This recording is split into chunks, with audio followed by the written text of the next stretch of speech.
What's up? Hey, hello everyone. Today we are here going to be doing a Survivor Season 32 Brains Brawn Beauty like senior superlative. So it's sort of like those high school senior superlatives when you vote for like best dressed and like class clown and stuff. So we have 10 different categories and we're going to be going through them and picking someone from Survivor this next season that is coming out in 3 days. How crazy it is, so soon. And we're going to be putting them into our categories. So this is sort of like that reward challenge where everyone gets like the paper and writes down the name of something Jeff says, like person you don't want to be stranded on an island with, and then everyone writes their names down and then they have to guess who was like the majority name and then they get the stuff. So that is sort of like what we're doing tonight. So my name is Rachel. And I'm Alyssa, and just a warning, guys, these are not like your plain old superlatives. They're gonna be the best superlatives ever. The first one is the class clown, and I feel like this one, it's kind of hard to say without like seeing a little bit of their personalities first, and we're going like just based off of their pictures. But I think that Big Joe, the ex-FBI agent, who may or may not actually be an FBI agent, is going to be a class clown just because I can totally see him like playing the Philip Shepard stereotype card just to get people to laugh at him. And personally, I think that would be kind of amusing. Yeah, so we're definitely just doing all of these superlatives based off of our like first impressions, sort of like our cast assessment was, which was a few episodes ago. So my class clown pick, I'm going to be saying Darnell because from his like before interviews and everything, he seems so funny. Like he was saying how he's from the hood and like you can't mess with him since he's like been sneaking out forever. Like he just seems so cool and funny. So I'm picking Darnell. And then the next category is most likely to be caught sleeping in class. Dang. So, sleeping in class, I'm going to say Scott Pollard for sleeping in class because he's an ex basketball professional player, so NBA player. I feel like, maybe he wasn't paying attention in like the math classes or the science classes. He likes to be on the court. So I feel like he'd be the one to sleep through his classes and be like all awake for his basketball games.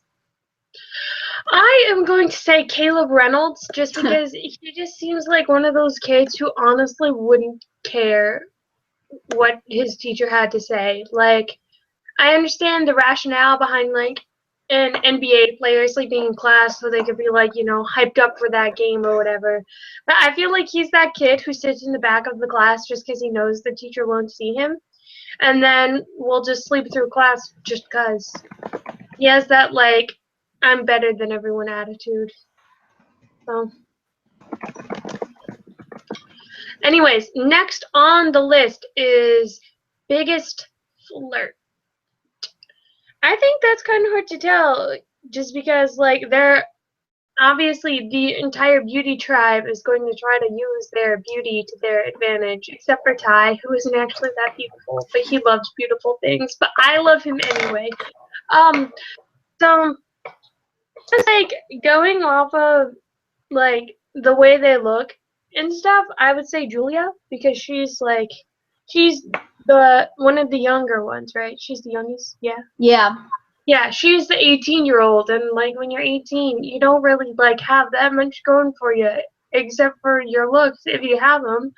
So I feel like she's gonna use that to her advantage and like flirt with some of the younger, well, not younger than her, but like younger in the team of the tribe guys. Oh, who's young on that tribe? You got Nick, who's like 30. How old is Caleb? And Ty is like 50. That's gonna be some inappropriate flirting. Well, she's legal.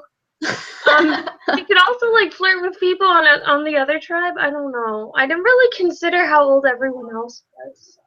Yeah, I can see it maybe.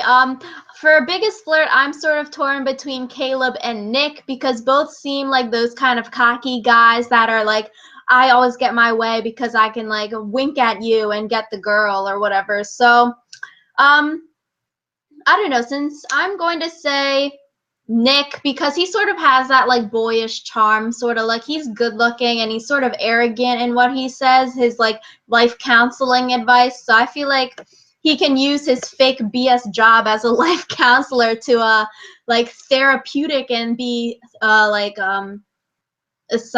don't know, do therapy with people and just be like, yeah, I'll listen to you, and then use that to his advantage. That's not really flirting. That's just listening to people. Your definition of flirting and mine are like different. We probably should have defined what like flirting means, because there was totally like more than flirting in some other like seasons of Survivor. Like that time Rob and Amber got married. Just saying. Maybe Nick and Julia can find love on the island. The next Bachelor. So that goes right into this next one, is most likely to be late to their own wedding. Dang. I feel like I'm going to be saying Neil for most likely to be late to their own wedding. I don't know. Neil seems like the quirky, sort of like really tall, lanky, like good-looking dude. He'd like get sidetracked with his ice cream business, that he'd just be like, "Oh man, I forgot I was getting married this afternoon." I don't know. He seems sort of like forgetful, but he is also like funny. Like his personality just seems cool. Like I want to be his friend. I think that anyone who would be willing to go on Survivor would also be willing to be late to their own wedding. I don't know, but that just seems like the general personality type who think that Survivor would be like a fun experience probably don't have that much regard for like time. Yeah. Like what you said about him being like, "Oh, my ice cream business, I forgot." It reminds me of that scene in The Incredibles where Mr. Incredible is like literally 5 minutes from the start of his wedding and is still like beating up bad guys. But I agree with you about Neil. I could see that happening because he just seems like not scatterbrained but multi-focused. So Yeah, definitely. I see it. I see it. Maybe it'll happen if he's not married yet, and like we just predicted the future. ooh, we should get like 100 points on our fantasy thing if we predict the future. Yeah, Anyway, yeah, my turn. So, the best person to be stranded on a desert island with. Um, I feel like most of these people I wouldn't actually want to be stranded on a desert island with. I'm gonna say Peter because he's an emergency room doctor, so if I like chopped my hand off or something, he'd like save me from certain death. I don't know. My knee jerk impulse was to say Kyle Jason, but he also has that like Russell Hams thing about him, and I don't want someone who's living on a desert island with me to be like, "Oh yeah, I'm just gonna screw with you for the sake of screwing with you." yeah, true. He might like push you into the water and then kill you or something, just like for poops and giggles. Let's just see what happens when I stick your head under the water.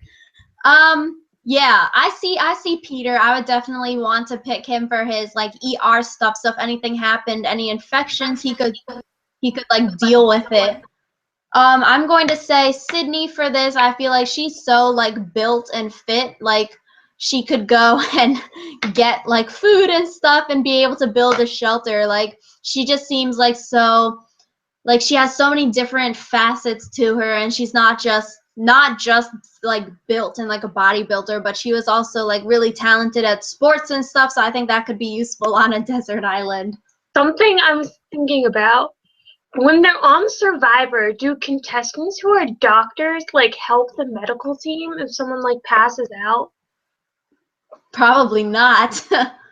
I don't know. I was just thinking about that because, like, we have so many medevacs in this season, obviously. And then we have a guy who's an emergency room doctor, and medevacs are emergencies, so it seems like would be right up his alley. I don't know. Like he could Peter could help people like on the island. So if someone got like a cut or like cut themselves with the Machete. stuff, yeah, then he could probably give them like a tourniquet. But like when Jeff calls in medical, I think there's probably like legal issues with Oh yeah, that. that's true, because they probably sign like waivers or whatever to be like, if I get hurt, you are allowed to give me medical attention. Yeah, so if like Peter was the one like helping you when Jeff calls medical, I'd be like, I'm gonna sue you because you got me kicked off the show. Yeah, I don't know. I feel like for me, if I was in that situation, my knee-jerk reaction would be to help people. Yeah. But I don't know. Yeah. So the next category we've got is most likely to win the lottery but lose the lottery ticket. So we thought this was pretty funny. I'm going to say Debbie because she's had like so many jobs. Like she probably, bought the $2 lottery ticket but she has like so many jobs like a chemist and everything else that she probably left it at one of her jobs and now the ticket is lost. Oh no. No I don't think millions. she has that many jobs simultaneously. I think she had them in like, she had one, she moved to the next one. She moved to the Yeah, next. I don't know. I just think like she seems like very like all over the place when she's like talking about like her jobs and like talking about her life. So maybe she's like all over the place in her like personal life also. Fun fact about lottery tickets, when the Powerball was like really, really, really up there in terms of how much you could win, like every teacher at our school was like, I'm gonna win the Powerball and then I won't have to teach you jerks anymore. True. So yeah, fun fact. So the person I think is most likely to win the lottery but lose the lottery ticket would be Aubrey. Just because like she has that kind of like ditziness. Is that a rude word? Like just general like, oh, what's this? This is cool. This is cool. Like she'd get so like squirrel about things. I feel like that she would totally lose a lottery ticket. Yeah, that's like sort of how I was going with Debbie. I don't know. It's so like weird. Like we both like for each of the things are picking people from the same tribe. So maybe it's like a pattern. Brains are more likely to lose lottery tickets. Well, that they say like people who are smarter are more likely to like be scatterbrained, right? They say True. that. Yeah. They also say that people who are smarter are more likely to stay up later and are also more likely to curse. Just fun facts for you.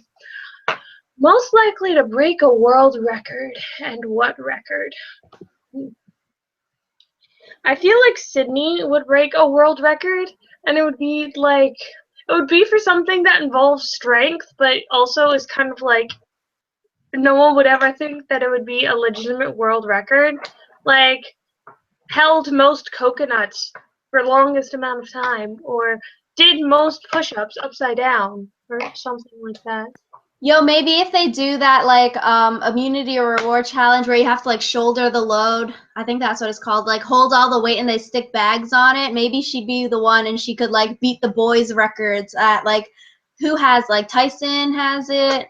Maybe there's like a few people that have it. Brandon Hance had it. Yeah, there's like multiple people that have it. It was like I don't know, I forget now, but multiple people I think like Or are tied. that game where they throw the coconuts into the basketball hoop and you have to like hold on. True, yeah. She'd be good at that also. Mm-hmm. So my one that is most likely to break a world record, I'm going to say Kyle Jason. And I was sort of confused because on like some of the Survivor things he's going by Kyle, but then in other of them he's going by Jason. So this is why you can't trust people with two first names because he's going by Kyle and Jason. It's But like how Cochran goes by Cochran instead of John. yeah, but Cochran isn't like another first name. He self-named himself. But for Kyle Jason, I'm going to say that he's going to win the world record of like having the coolest tattoos or like largest gauges because literally his tattoos are on point. They seem so cool and legit. Like, I don't know, he's got the cool beard also. I feel like having tattoos and stuff on Survivor, I'd get really worried because like tattoos and stuff get infected if they're like anywhere near new. So like if you got a tattoo like a month before you went on the island, it could be like get infected, which would be sad and gross.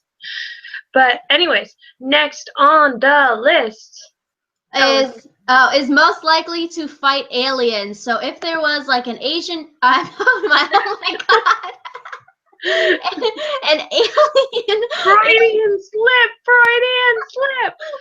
I'll an, talk since Rachel's too busy laughing. an alien apocalypse. Yeah. Oh my god. An alien apocalypse. Who would save us by fighting all the aliens off? Are you good now? Yeah, now I'm trying to think who would fight all the aliens off. I'm gonna say Joe. I feel like he's got that sort of like movie kind of vibe that he would be cast as like the older dude in those kind of crime fighter alien like dystopian movies where it has like always like the young people, then like the old dude that is like really OP and great at everything. So I feel like he would be He'd be like Yoda. Yeah, he'd be really good, I feel like. How about you? I am going to say Debbie, just because anyone who's like got the Dragon Slayer mentality and who wears a tiger bathing suit, I feel like would slay aliens. And I feel like everyone would just like have such a fun time watching her slay aliens that they would want to slay aliens, and then we wouldn't have an alien problem anymore. Yeah, maybe she can scare the aliens off with her tiger suit. She and Coach together. Yeah, that could be a great movie. Just like how their band was a great band. Yeah, I know. On that Ponderosa, those Ponderosa videos are so good, like legit. On point. Anyways, so the biggest life of the party. I feel like this one is so ambiguous because the kinds of parties that we have are not the kinds of parties that normal people have. So, like, what I think would make a good party goer generally isn't actually going to be that great of a party person. But, I'll try my best. And by that, I mean I'm going to play Eeny, Meeny, Miny, Mo. And I say Ty. I feel like Ty would be that guy who, like, goes to a party and everyone loves him just because he's, like, the sassy gay friend, or he's just like one of those people who you're like, oh, you're so cute, let me pay attention to you. And yeah, I was gonna say Ty also, because he just like seems so like likable and like you want to be around him, like you want to hear his stories about Vietnam and like just his bees also and like how his family is so large, like he's just lived so much life for such a young dude. I would literally like just listening to his stories. He's not that young. But like 50, that's not that old, you know? But it's not like young. He's big, yeah. Yeah, I would want to listen to his stories and like at the party, you know, if he just talked, like I would so listen. That would be great. So yeah, and the last category that we have is most likely to be president. So I don't know, I'm going to say Peter because Yes, that was my choice. Because he looks like Obama. I was going to say Peter because Dr. Ben Carson is running for president, and I feel like we need more doctors for presidents. And also, he looks kind of like Ben Carson if you squint. Dr. Peter Baggins-Stassos? It starts with Baggin. Yeah, it's crazy. So yeah, that is our 10 superlatives that we're going to be doing. We thought of some other categories, but maybe we can do that in a different video. So we're like super excited for Survivor to come back this Wednesday. Like, oh my God. So keep a lookout for our video this Friday, since we'll have new content to talk about. And then if you have any videos you want us to do when we have more time, give us a shout down in the comments and we'll see what we can do for you. Yeah, so make sure you like and subscribe and, you know, leave your comments. And we're going to be doing our recap and like all the strategy video for the premiere, not the finale, the premiere, 2 hours. We're stoked. Yay! So see you then, guys. Bye. Bye.